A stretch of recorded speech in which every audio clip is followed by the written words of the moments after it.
Hello viewers, আজ আমি আরেকটা রেসিপি নিয়ে চলে এসেছি তোমাদের সবার সামনে। সেটা হচ্ছে মটর ঘুগনি। ফার্স্টে তো হলুদ লবণ দিয়ে ফার্স্টে কুকারে বয়েল করার জন্য 3টা সিটি দেওয়া হয়েছিল। তারপরে সিটি শেষ হয়ে যাওয়ার পর মা সেটা একটা বউলে সেটা উঠিয়ে নিয়েছিল। তারপর মিক্সিতে পেঁয়াজ আদা রসুন পেস্ট করে নিল। তারপর রান্নাটা দেখো তো কেমন হয়েছে।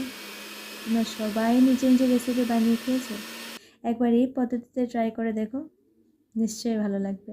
কারণ এই পদ্ধতিতে রান্না করলে না একদম দুর্দান্ত টেস্ট হয়। ভালো না লাগলে কমেন্ট করে নিশ্চয়ই জানাবে।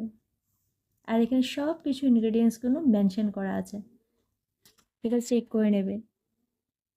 আর যখন আমি ভগবান কৃষ্ণকে ভোগ লাগাই তখন পেঁয়াজ রসুন ছাড়াই সব রান্না করি, যাই রান্না করি না কেন সব পেঁয়াজ রসুন ছাড়া। সেটাও যদি তোমাদের যদি একটু হেল্প করে আমার রান্নাটা, তো সেটা অবশ্যই গিয়ে দেখবে আমার চ্যানেলে।